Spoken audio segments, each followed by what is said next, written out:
Hello, no, I'm joking. Okay, hey everyone. So today I'm going to be recording an episode on mental health and being an ethnic minority. Obviously, there's a lot to cover under that umbrella. So hopefully it should be an interesting chat. And I've got my friend Raki here joining me. Hey. Hi guys. Oh, hi Annette.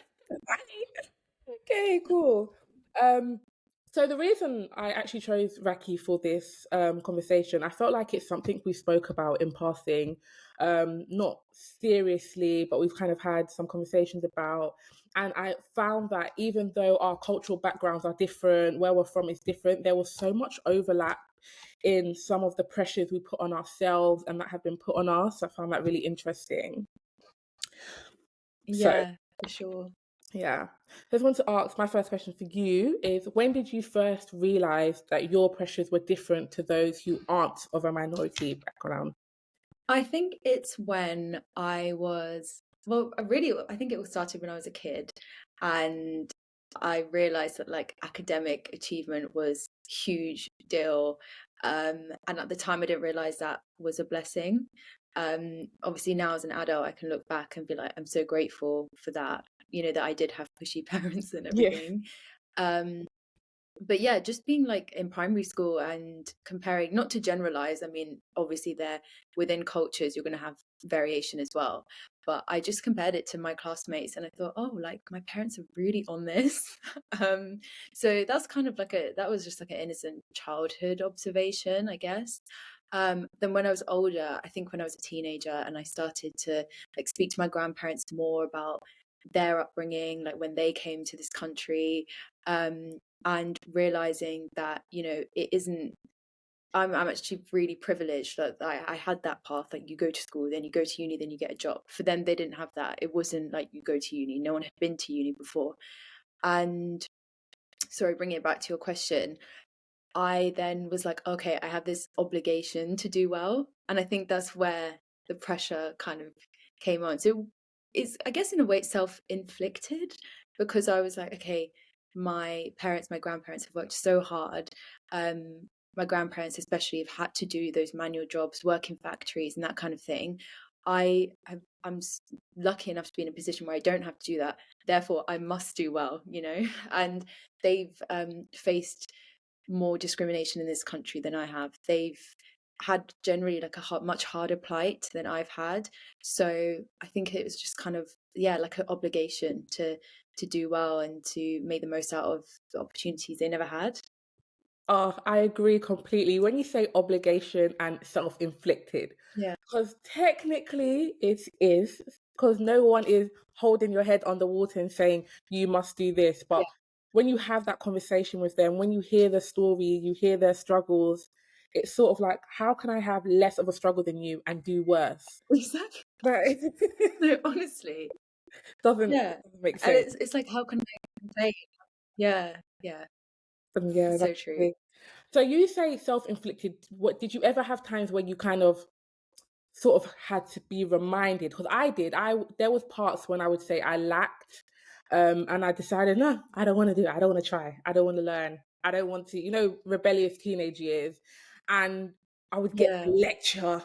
Yeah. Did you ever get like those lectures where it's like, yeah, Yeah, for sure. Like everyone knows that story. Oh, when I was younger, I had to climb through the mountains, go through the rain, snow, just to get to school. No, I'm really joking, but I feel like that is really yeah, common story yeah, amongst ethnic minorities. yeah? They're Um, all top of the class. no, yeah.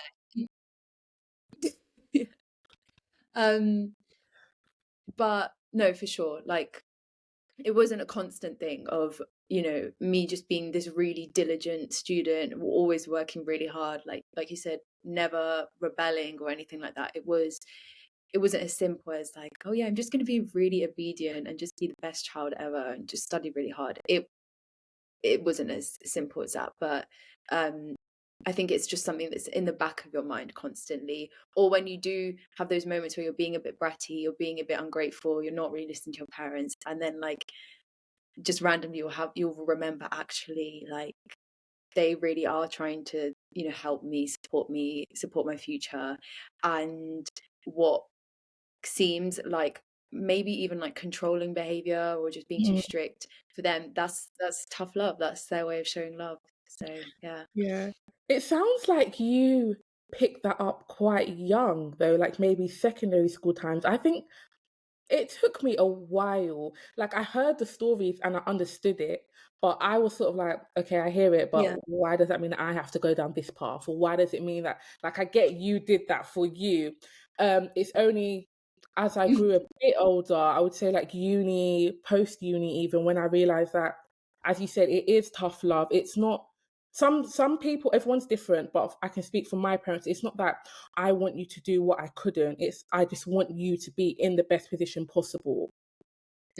I think the way I'm framing it is it's making out as if I was like some really, like switched on teenager. I don't think I really was. Like I'm probably just doing myself like doing myself too many giving myself too much credit. I Yeah, it's maybe I'm just like looking back now and realizing Yeah, it's a weird one. Yeah, yeah, yeah. I No, don't know. yeah, it probably is because now we get it. We did it, now we get it. Mm. Yeah. Didn't get it then, but Yeah, we and really so get this it. is exactly, and one example, not to divert from the conversation, but I feel like I just have an inkling that you'll be able to relate to this, even though we Yeah, haven't spoken about it like privately. But an example is, sleepovers, right? When you're yeah. a kid and you have sleepovers. So my dad was so against sleepovers. My mum was a bit more like, she's always been a bit more like, Yeah, yeah. trying to what's it, like the tears and stuff. But my dad, that was one thing that was like almost like a non-negotiable for him, was sleepovers. He let me go a couple of times if he knew the parents, but if Mhm. he didn't know the parents or he'd only like seen them in passing, it was like absolutely not. And at the time, it was like such an injustice. Like I would feel so left out. I would cry. Like I would throw like tantrums. So maybe I wasn't that much of a great kid, but and now I look back and I think it's so obvious like why he wasn't letting me go, and now that like anger that I had as like a bratty like 11-year-old now is just like gratitude for Yeah, that. yeah. Oh, yeah, I can relate. What my mum would do is, "They can come here, they can come here, let them come here, but you're not going there." Yeah, that's another one. As you said, Yeah. obviously, if she got to know the people and their parents, then slowly, of course, she would let. Mm. But literally, when I think about it now, it's actually true. You're going to sleep at somebody's house. Yeah, like, and my dad would always say, "What, you can go there, you can play, and I'll pick you up at like 10, 11 o'clock. I'll pick you up. Why do you need to sleep at someone else's house?" And at the time, I was like, "Oh, because it's fun and it's cool and stuff." And now I'm like, it's actually true. Like, why do you need to sleep on someone's floor or carpet or like in a bag, in a sleeping bag? What even was that? Yeah. So it's funny the things that you realize like when you're a bit older. And I feel like even now, I love my bed. I don't even like sleeping out. Like, I can go and be like, "Nah, as long as this ends with me back in my own bed, I'm happy. I don't even want to stay around." No, honestly, like wake up in your own bed and not feeling like crusty. Really? Okay. So moving on from that, it sounds like, as I said, now you fully understand where your family members are coming from. But with those pressures, did you ever have a time where it was maybe too much for you, where it's impacting you mentally? And if so, were you ever able to open up to your family about that? That's a really good question. I think so. When you say pressures, do you mean like to do well, or do you mean just overall, like I would just any say, kind of stress?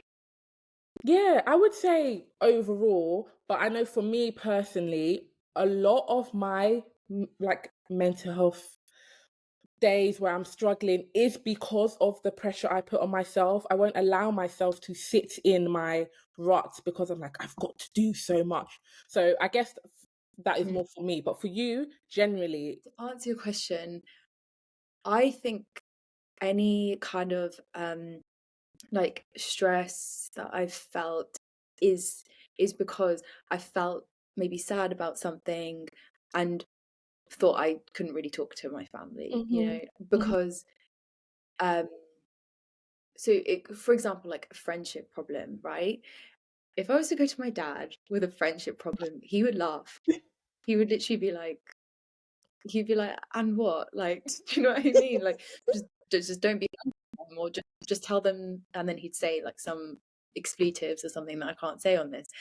And to answer your question, I think that was like it was a bit hard to deal with because you're like, okay, I have something that's upsetting me, you know, whether it's like at uni or with friendships or with people or whatever, and I want to go to my parents about it, but to them it's like a laugh, something you laugh at. It's like a laughable issue. It's so Yeah. minor to them. Yeah. Um, so I don't know if that's pressure, but it was more like, yeah, just like a feeling of strain. Like I guess the pressure to not be sad. Does Yes. that make sense? So like Yes. the pressure to not be affected by things that to them are, you know, so minor, so silly. I don't know Yes. if I've explained that well, but I feel No. like you might be able to relate. Yes, absolutely. I feel like if it's not about paying bills and providing for a family, it is trivial and it's not real pain. And you don't know depression. You don't know if that's what they'll tell you. Yeah. Ab- Trivial is the word I was looking for. I was trying yeah, to, yeah. absolutely. And I think it's like, as you said, not necessarily pressure, but it's a gap. It's that generational gap. They just Mhm. don't, For sure. in It that moment, to us, it feels like carnage and the world is over. Oh my gosh, I can no longer speak to my best friend. Oh my God, this boy, oh, yeah, whatever the trivial issue is, in that moment feels horrible. But to them, it's like, I'm literally providing for you. You eat 3 times a day, there's a exactly. roof over your head. Why are you Yeah, sad?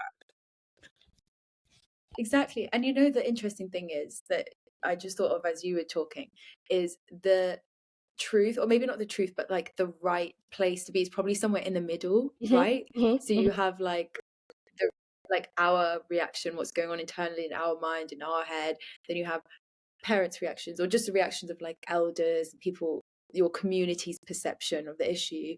And the right approach is somewhere probably right in the middle. Yeah. Because, you know, I think when approaching these kinds of things, it's important to give people empathy, you know, to sympathize and to not shut people down. You know, at the end of the day, we're talking about mental health and we need to support our family and our friends. But at the same time, sometimes we do need, like, in certain situations, we Yes. need tough love. We need hard truths. We don't, you know, how often we say, like, you want a friend that tells you the truth rather than a friend that just feeds, like, it tells you what you want to hear. So that's why I feel like the right place is actually often in the middle. Yes, I agree. No, I agree with you completely. Because obviously, sometimes we are being dramatic and we need to get out of our heads and realize that it is okay. So, yes. Yeah, and sometimes like that perspective helps, you know, when someone perhaps like older than you or more experienced than you can just like kind of put you in your place. But then, yeah, there needs to be a balance. There Yeah. does need to be a balance because everyone's problems are relative, aren't they? Yes. Like thing issues are people's suffering and everything is relative, and it's just a tricky balance between like saying, well, actually, you know, you've got a roof over your head, like you said, you've got food, education, you know, you need to be grateful for that and actually put this into perspective. But at the same time, that's not to say you can't be upset about friendships and these other, you know, these other things that just come with growing up. Do you feel I can speak for myself? I feel like as time has gone on, I don't know if it's maybe because society is becoming more okay with discussing mental health. For my mum, she works in the Mm. NHS. Obviously, she sees these things. She's actually she's gotten better with it. The other day, I was like, I'm feeling low, and she said, "Yeah, you know, this time of the year, a lot of people are getting sad." I was like, "Oh." She's okay with the fact that it is darker is making me sad. Like she's Yeah. not coming to say, "Oh, what do you mean?" Like, do you know what I mean? She's like, I feel like that sometimes too. I was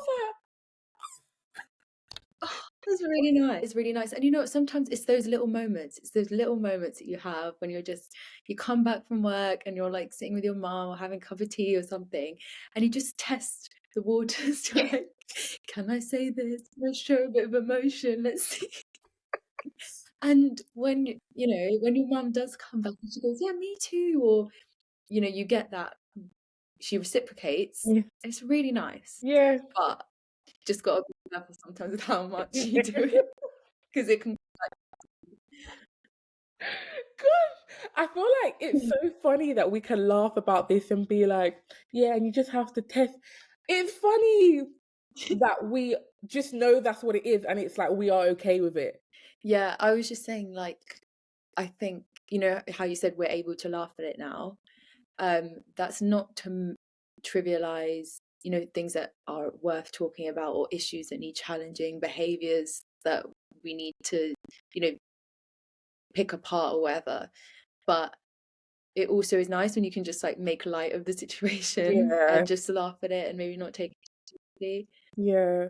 I think it's realizing that they are doing their best with what they have been taught and learning from it, but not holding it Yeah. against them. Like, okay, maybe I'll do this a bit different with my Mhm. children, but I appreciate that this is what you did for me. Yeah. That's such a good way of putting it.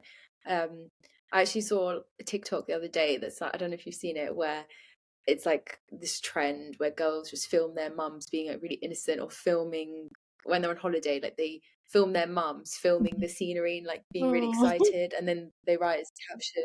I know, and they write as the caption, be kind to your mum. It's her first time living life as well. And I just thought that was really nice oh, that's so because we cute. forget. Yeah, Yeah. I know. We Like we do forget forget, that. yeah. We do. Okay. It's kind of like we expect some kind of perfection, and not Yeah, no one's perfect. no one is. They're just learning. It's true. But that actually brings me Mm, on nicely to the next question. Do you think it is up to yeah. us to educate our older family members?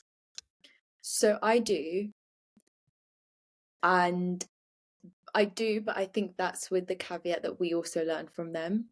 So I think it has to be like, I mean, this is going to vary from family to family, person to person, but I think the best place to be is when we can learn from our elders, but we can also teach them. Because when it's one way, I just don't think it's like as fruitful as or productive. And I think whilst it's great to, um, speak to elders, especially grandparents, I feel, about social issues and attitudes and that kind of thing, whether it's mental health, race, anything like that, I think we have to come at it also from a place of respect that they've grown up in a different generation. So, as with anything, it's like a case by case sort of basis. If you feel like the elders in your family are really being problematic about, for example, like mental health or, something that does need calling out, then definitely. But just have that like understanding throughout that the society in which you grow up in, the country you grow up in, the parents that they had, that's gonna shape your life. So I think it's good to educate your elders, but to do it in a respectful way and a way that's not patronizing to people that have lived like so much more life than you. Raki, that was such a good Would answer. you agree? Yes. I feel like you covered every base. Like, literally, I agree. Absolutely. Definitely. And I think I am guilty of that, where sometimes, although I'm aware, yes, my mum grew up in a different country, I'm like, sometimes I can get so mad. But absolutely, her life has been Mm. shaped completely different to mine, and I need to meet her in the middle and also sometimes be open to listening to her as well, because she has lived more life than me, as you said. No, I think that's a really, really good Exactly. point. Yeah. Yeah, exactly. And I watched a movie recently where, sorry, where like, I don't know, it was a character where it was like a younger guy in his 20s or 30s or something, and he was with his mother-in-law, and his mother-in-law is actually like really modern, and he's from a traditional family. And there was a scene where they were sort of trying to relay this message that you and I are talking about right now, and I think like it was a funny scene, but there was a message to it where like the mother-in-law, they were shopping for bras, and the mother-in-law said, "Can you hold this bra?" And he didn't want to hold it. And she sort of looked at him and went, so yeah, they're shopping, and the mother-in-law says, "Can you hold this bra for me?" And the whole time the guy's feeling extremely awkward because he's like, "I'm shopping for women's underwear, I'm holding a bra." Like he just felt really awkward and didn't want to do it, and he didn't even want to touch the bra. And then she turns to him and she says, "Your mother wears a bra, your sister wears a bra, your grandma wears a bra, your friend wears a bra. Why are you acting like it's some poisonous, dirty thing that you can't hold? Whereas your mum happily washes your underwear, your wife washes your underwear, but why is it when it's the other way around? It's so awkward and it's taboo and everything." I thought, wow, that's actually like really so true. Yeah. And then the guy responds back saying, he responds back by saying, "It's not that I think it's gross or poisonous or anything like that. It's that I think it's disrespectful um, to women for me as a man to be like holding these bras." And then she was like, "Oh, okay." So I think obviously again it depends on the situation, but that is an example, a trivial, a silly perhaps example, but nonetheless of that message where like you might think something is respectful, I might come at it from what I think is respectful, and then we end up clashing, but you're never going to have that understanding unless you talk about it. Yeah, I know. Okay, I get you completely. And I'm again guilty of it. When she was given her point, I was like, yeah, yeah, like, and then you said, oh, and then he said, and I was thinking, what, okay, what's he gonna say? But then I understood. So yeah, I get exactly what you're saying, Yeah. like coming from it from both sides and trying to meet somewhere in the middle. I mean, that's like if it's an issue that's a lot more serious than that, you know, a lot more controversial, problematic, sometimes that dialogue, you know, is made a lot more difficult. Mhm. And, you know, you can't solve every issue by just having a conversation. But I feel like hopefully, like within our families, within our communities, it's doable. Yeah, yeah. Again, as you said, case by case, and knowing which family Mhm. members you can speak with, which family members are too far gone. And yeah, but I really like that answer because I think sometimes people sort of see it as like, no, you cannot challenge because, and sometimes with ethnic minorities, any sort of response is seen as challenging, even if it's trying to advise. So yeah, Yeah. you cannot challenge your elders, so you sort of leave them to it. But I really like that idea of no, letting them know, but also hearing their point and also coming in with like a soft angle and trying to understand why they do think that way and then sort of attacking it like that. Yeah. For today, do you still feel pressure in like career wise, or do you kind of just feel more like, do you know what, I know there's a plan for me, I know, like, my god, like, I know I there's a path and I'm going down that path, or do you still sometimes feel like I'm behind, but like, come on, we need to speed this up, this is not the path? Yeah. No, I do feel that pressure, like the whole feeling behind thing. And I think it just comes with like really silly things. Like I was just telling you how I went into the office every day this week. Mhm. I'm telling you that as if it's like some kind of achievement, right? And as if like I've done something groundbreaking. And I'm waking up on a Saturday thinking, I'm actually so proud of myself. I went into the office every day this week. And then I have to like tell myself, You really just did not do anything special there. You did what No, people do. Have I disagree. No. Really? I You? disagree. I think, yeah, we don't do it enough and we need to celebrate our small wins. And if the small win, remember, things have changed. Going into the office 5 days a week, not for Yeah, everyone, but for a lot of people, it's no longer the new normal. Okay?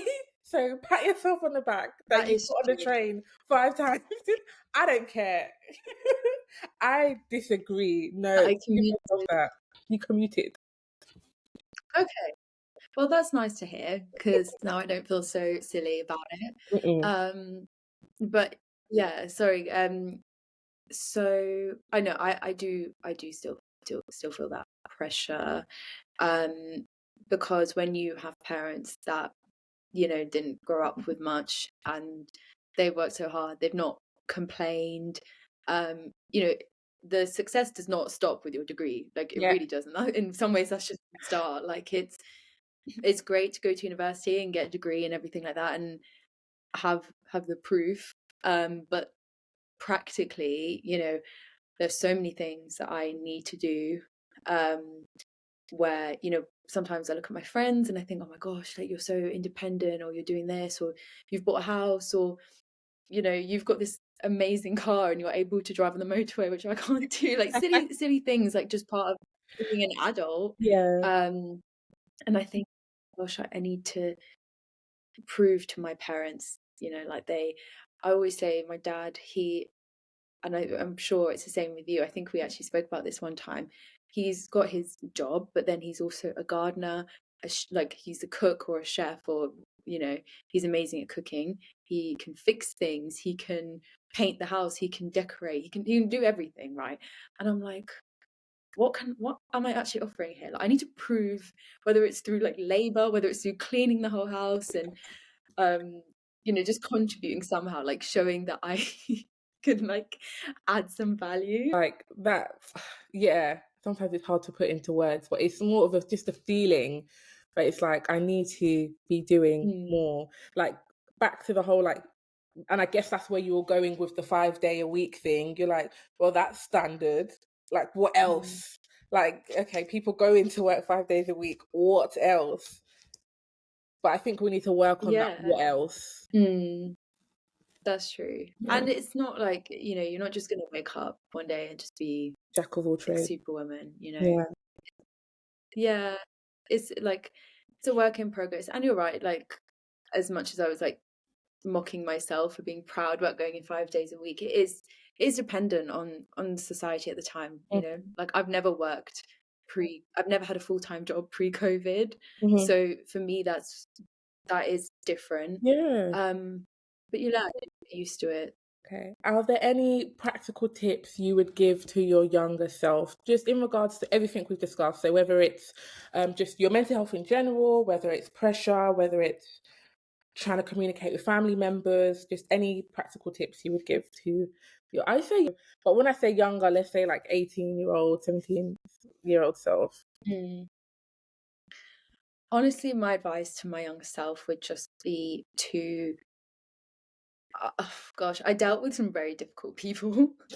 um and mine would be to trust my gut, to remember that being alone is better than being in bad company. Stick up for yourself. All of my like, I don't want to say regrets, because we shouldn't really have regrets, and like everything is a learning experience. But mine would be very much in that kind of category of like, stick up for yourself, don't be a people pleaser, um, and just like hold your head high, um, and don't be intimidated by people. I think that um, I was very like naive. For example, when I went to uni and that kind of thing, I just thought everyone had each other's best interests at heart.